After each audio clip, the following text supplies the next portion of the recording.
हर गहने में छुपी होती है एक कहानी और हर कहानी को बनाता है खास। श्री राजेश्वरी ज्वेलरी। शादी हो, त्योहार हो, सालगिरह या कोई खास दिन, हमारा विश्वास Shri Rajeshwari jewellery.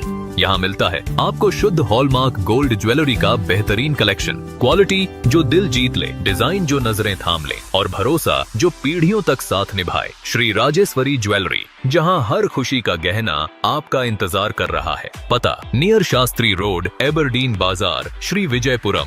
Call 031922333822। Shri Rajeshwari jewellery, आपके सपनों का गहना हर मौके के लिए।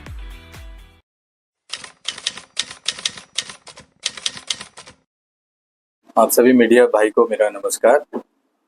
मैं ये प्रेस कॉन्फ्रेंस बुलाने का मकसद यही है कि कल मैंने भारतीय जनता पार्टी के अध्यक्ष श्री अनिल तिवारी जी का मैंने एक प्रेस रिलीज देखा, जिसमें कि उन्होंने दो डिमांड रखा है। एक पीआरआई मेंबर्स जो भी इलेक्टेड रिप्रेजेंटेटिव है उनका ऑनरेरियम बढ़ाने के लिए, और दूसरा जो है गिफ्ट डीड के बारे में उन्होंने बात किया है, स्टैम्प ड्यूटी के लिए।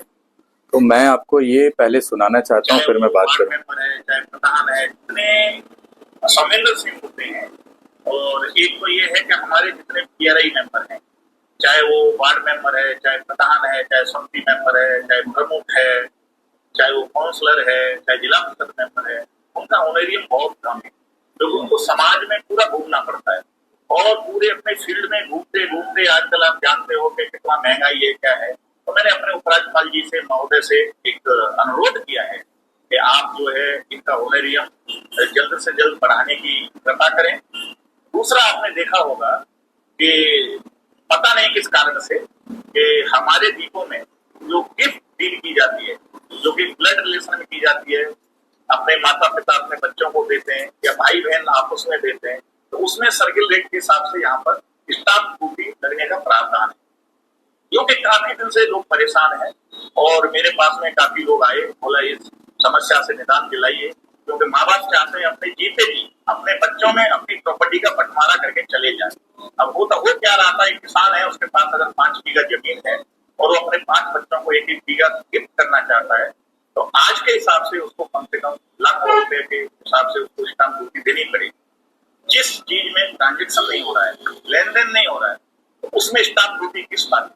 इसलिए मैंने उपराज्यपाल महोदय को बड़ी विनम्रता के साथ आपने भी पत्र को लेकर लिखा है, और आपने जो पूछा कितनी उम्मीद है, मुझे 100% उम्मीद है, 100% उम्मीद है। चलिए, मैं यही कहना चाहता हूँ कि हमारे भारतीय जनता पार्टी के अध्यक्ष अनिल तिवारी जी ने ऑनरेरियम बढ़ाने के लिए जो है डिमांड किया है उपराज्यपाल से। आप सोचिए कि ऑनरेरियम अगर बढ़ता है तो उससे फायदा किसका होगा? फायदा मतलब पीआरआई मेंबर का होगा। जो प्रधान जिला जिसको 5,000 रुपया ऑनरेरियम मिल रहा है, उनको ज़्यादा से ज़्यादा 7,000, 10,000, 12-15,000 मिल जाएगा, मगर ये तो पर्सनल बेनिफिट पीआरआई मेंबर का हो रहा है। मैं ये बोलना चाहता हूँ कि जो फंड की ज़रूरत है पीआरआई मेंबर का, उस पर आप क्यों नहीं बात कर रहे? आप तो एक पीआरआई मेंबर्स को बस एक लॉलीपॉप देने का काम कर रहे हैं, क्योंकि आप 3 जिला हार चुके हैं, उसकी जिम्मेदारी आप नहीं ले रहे। पीआरआई मेंबर्स पूरा अंडमान निकोबार का आपके ऊपर में बहुत नाराज है, और इतना नाराज है कि आप जो है उसको खुश करने के लिए जो है आप उनका ऑनरेरियम बढ़ाने की बात कर रहे हैं। मैं एज ए पीआरआई मेंबर मैं बोल रहा हूँ कि हमारा जो ऑनरेरियम है आप उसको नहीं बढ़ाइए, कोई प्रॉब्लम नहीं होगा, मगर हम लोगों को जो डेवलपमेंट के लिए जो फंड चाहिए ना, वो फंड क्यों नहीं दे रहे हैं? एकमात्र एमपी जो है हमारा विष्णुपद रे जी, अगर वो नहीं होते अंडमान निकोबार के एमपी, तो आप सोचिए कि यहाँ पे कैसे हम एडमिनिस्ट्रेशन से फंड लाकर काम करते हैं। जो भी हम छोटा मोटा काम कर रहे हैं, ये फंड हम लोग को कौन दिला रहा है? एक एमपी लड़कर जो है हम लोग को दिला रहा है। अगर इस बार अगर वो सीआरएफ फंड में अगर 1-1 करोड़ रुपया हम लोग काउंसलर्स को नहीं देते रोड सेक्टर में, तो हमें कितना रोड जो है नहीं बनता हमारा। तो मैं ये कहना चाहता हूँ कि अनिल तिवारी जी जो है ये डिमांड जो कर रहे हैं ना, और ये पब्लिकली लाने की कोई जरूरत नहीं है।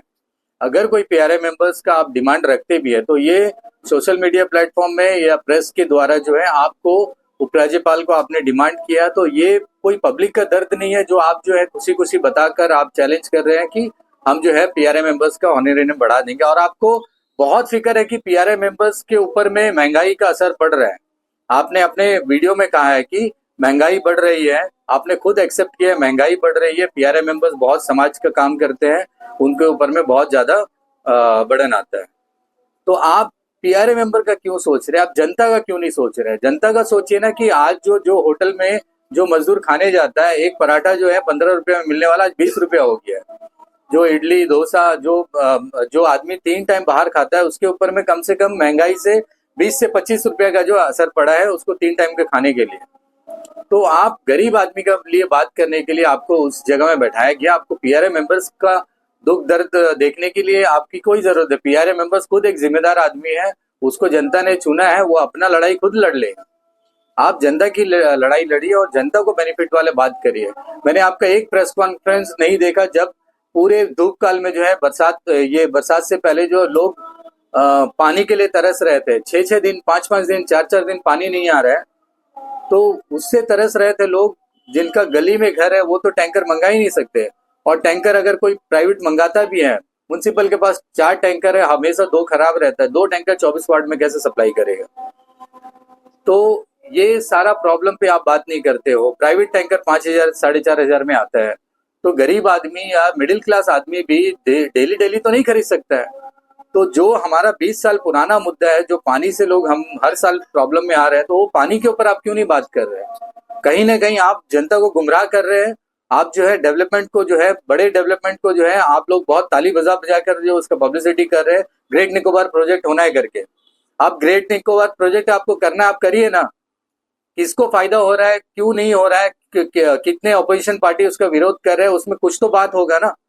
डेवलपमेंट से शायद अंडमान के बच्चों को फायदा होगा, नौकरियां मिलेगी, और उसमें कुछ नुकसान भी हो रहा है ना। आइलैंड का, ट्राइबल का नुकसान हो रहा है, टर्टल नेस्ट का जो है, जो लेदर टर्टल्स जो है उसका नुकसान हो रहा है, जो कि पूरे वर्ल्ड में सिर्फ अंडमान निकोबार में है, और वहाँ के आदिवासी का नुकसान हो रहा है। ये सारा चीज में आप कोई बात नहीं कर रहे हैं, आप बस ताली बजा बजा के एक डेवलपमेंट के लिए बात कर रहे हैं। मगर पोर्ट ब्लेयर का जो बचा हुआ जो डेवलपमेंट है, जो 20 साल पुराना डेवलपमेंट है, जो पानी के ऊपर में हम लोगों को आज तक डीपीआर नहीं बना है। सोचिए, हर साल बात होता है डीपीआर बन रहा है, डीपीआर बन रहा है, उसमें अभी तक कोई काम नहीं हुआ है।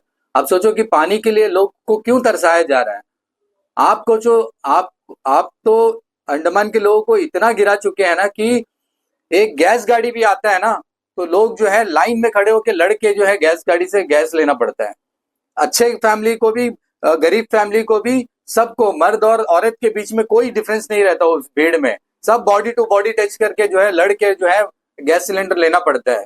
आप हर चीज के लिए ऊपर में योजना क्यों नहीं बना रहे? आपका ये कल मैंने देखा पीआरए मेंबर्स को, आप बड़े खुशी खुशी बोल रहे हैं, आप एकदम 100% आप दावा कर रहे हैं कि ये हम करा देंगे। भाई आप ये मत कराओ।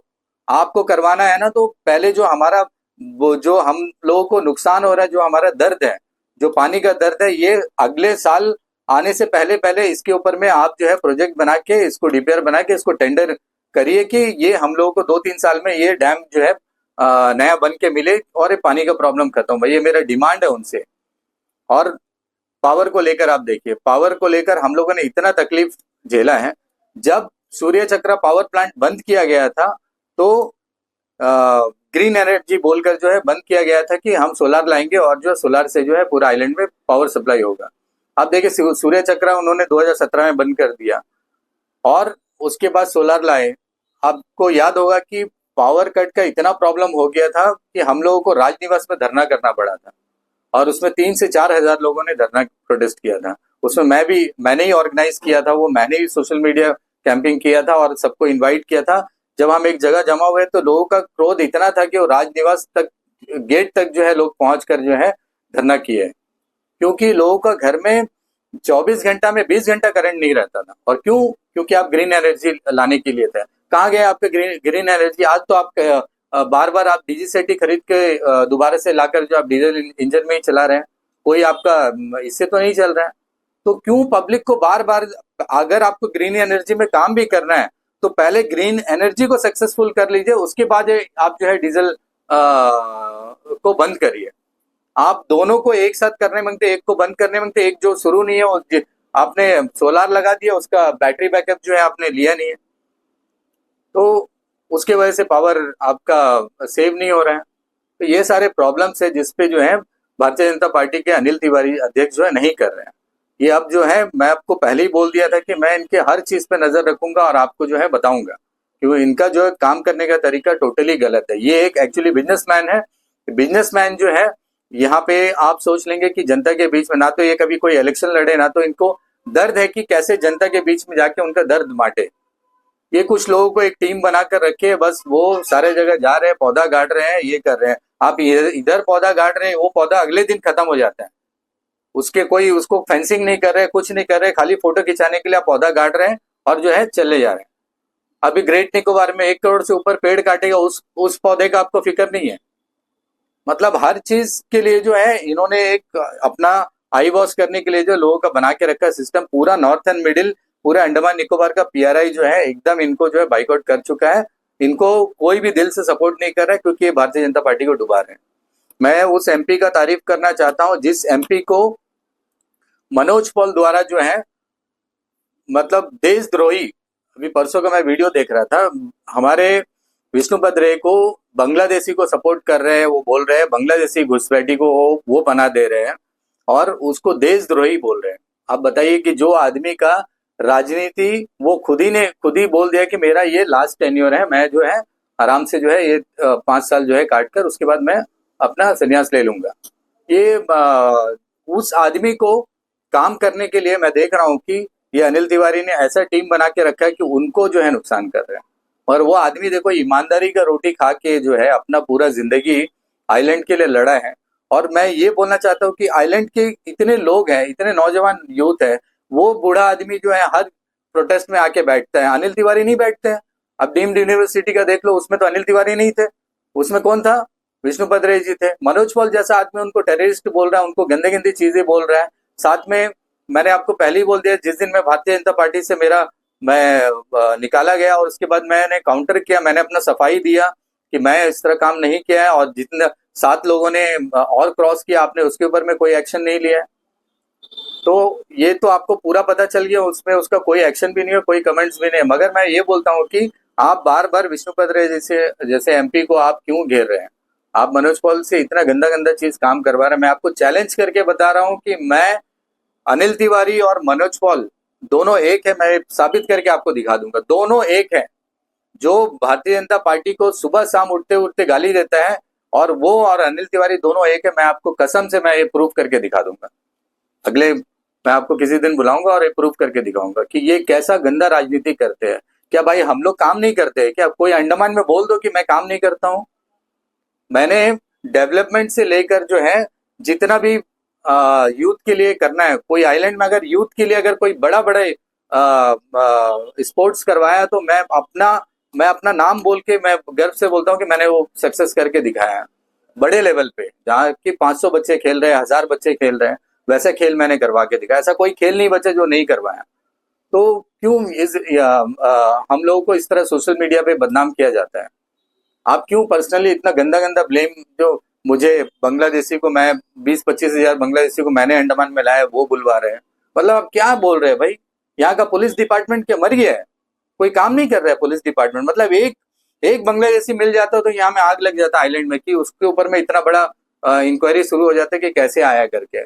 अगर 4-5 साल में अगर एक आदमी पकड़ा ही आता है तो आप कैसे सोशल मीडिया पे इस तरह बोल रहे? 20 लाख, 25,000, 60,000, कभी उसका कोई आंकड़ा का कोई ये भी नहीं रहता सर पे। तो मैं ना अंडमान निकोबार के बच्चों को, यूथ को ऐसा जो भ्रम फैला रहा है ना, उनको ना उसी सोशल मीडिया प्लेटफॉर्म में आप धुलाई करिए।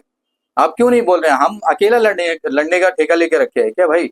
हम तो चाहते हैं ना कि जब हम सुबह शाम आपके लिए काम कर रहे हैं तो आप लोग क्यों चुप बैठे हैं? कोई आदमी इतना गंदा तरीके से गंदा गंदा चीज फैला रहा है, ना एमपी के लिए बात कर रहे हैं, ना हम लोग काम कर रहे हैं सुबह शाम। आप आके बैठिए ना इधर, कितने लोग इधर सुबह से लेकर शाम तक मदद लेकर जाते हैं, कोई सीमा नहीं है उसका।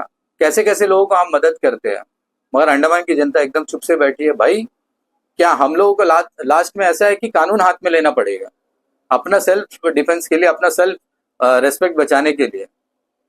कोई पुलिस भी कुछ नहीं कर रहा है, प्रशासन भी एकदम ये बैठा हुआ, डर के बैठा हुआ है। मैं बोल रहा हूँ ना। और कुछ लोग तो ऐसे लोगों को दिल्ली में बैठा के जो है अपना काम करवा रहे हैं, और अंडमान के बहुत लोग उसमें मिले। मैं बताऊंगा, सबका पर्दा खोलूंगा मैं धीरे धीरे। बस यही कहना चाहता हूँ कि भाई अनिल तिवारी जी जो ये डिमांड कर रहे हैं, अगर ये डिमांड आपको करना भी था तो ये आप वाहवाही लेने के लिए आप सोशल मीडिया प्लेटफॉर्म में नहीं है। सोशल मीडिया प्लेटफॉर्म में आप वो चीज लेकर आइए जिसमें पब्लिक परेशान है। अब मतलब हमारे पास अंडमान में तकलीफ के ऊपर तकलीफ, तकलीफ के ऊपर तकलीफ। आप अगर पूरा अगर हम मैं आपको बताऊं कि ऐसा कोई सेक्टर नहीं छूटा है जिसमें यहाँ का पब्लिक जो है सफर नहीं कर रहा है। आपको स्टैम्प ड्यूटी के लिए आपने बात की, स्टैम्प ड्यूटी जो है ठीक है, आप गिफ्ट डीड के लिए बात की, बहुत अच्छी बात है। गिफ्ट डीड तो बहुत लोग नहीं करवा रहे हैं ना, हर आदमी के पास तो जमीन नहीं है करवा रहा है, मगर जिसके पास नहीं है वो भी खरीद रहा है, बेच रहा है ना, उनको भी घर बनाना खरीद रहा है। सर्कल रेट के ऊपर में बात करें, पूरे आइलैंड की भी बात करें ना आप, मैंने पता करा कैटलगंज के तरफ में जहाँ पे लैंड का रेट 2 करोड़ रुपया है और उसका सर्कल रेट 40 लाख रुपया आता है, मगर एक्चुअल वैल्यू भी वहां पे लैंड का 40 लाख रुपया। आदमी बेचेगा कैसे बताइए ना, जो उसको उसको तो सर्कल रेट ही, स्टैम्प ड्यूटी आपको 40 लाख देना है। तो ये सारे मुद्दे पे बात करिए ना। आप सिटी में देखिए 22,000 रुपये स्क्वायर मीटर जो है आपका सर्कल रेट है। आप बाजार का सिटी में वो रेट है, आप राउंड बस्ती के अंदर गली के अंदर कहीं चल जाए सेम रेट वो भी है, गली का भी। तो ये क्या क्या तरीके से ये पूरा जो है सर्कल रेट बनाया गया। उस टाइम आप लोग कहाँ थे? आप तो जमीन का बिजनेस करते, आपको तो सारा चीज नॉलेज, आप बीजेपी के अध्यक्ष भी है। तो ये सारा अनिल तिवारी जी का पूरा रियल एस्टेट का ही काम है, जमीन खरीदते हैं, जमीन बेचते हैं। आज उनका नाम में 100 प्रॉपर्टी होएगा, मैं चैलेंज के साथ आपको बोलता हूँ। तो ये सब चीजें मैं मीडिया के माध्यम से ये बोल रहा हूँ कि अनिल तिवारी जी गंदा काम करना बंद करवा दीजिए, नहीं तो मैं आपको धोती खोल के दिखा दूंगा पूरा अच्छे से। मेरे पास मैं बिना तैयारी के बात नहीं करता, मैं तैयार हूँ। आपको लड़ना है ना मुझसे, ओपन लड़िए। मैं कोई बुरा काम कर रहा हूँ मुझे डायरेक्ट चैलेंज करिए, मैं कोई गलत काम कर रहा हूँ मुझे डायरेक्ट चैलेंज करिए, मैं वार्ड में काम नहीं कर रहा हूँ मुझे डायरेक्ट करिए, मैं उसका रेस्पॉन्सिबल आदमी, मैं जवाब दूंगा। मैं समाज में कुछ नहीं कर रहा हूँ। आप ऐसे छिचोरा आदमी को रख के जो है आप डेली जो है मेरे बारे में गंदी गंदी बातें जो है फैला रहे हैं। भाई इससे कोई फर्क नहीं पड़ने वाला, हम लोग तो यूज टू हो गया, मगर नया जनरेशन सुनता है, खराब लगता है ना, किसी को थोड़ी पता कि भाई क्या सच्चा नहीं है। आप कोई एविडेंस और प्रूफ के साथ में मेरे ऊपर ब्लेम करिए ना कुछ भी। तो ये सब गंदा काम नहीं करवाइए, मैं रिक्वेस्ट करता हूँ, नहीं तो ये आपको एक दिन शकल दिखाने लायक आप नहीं रहेंगे, मैं बता रहा हूँ।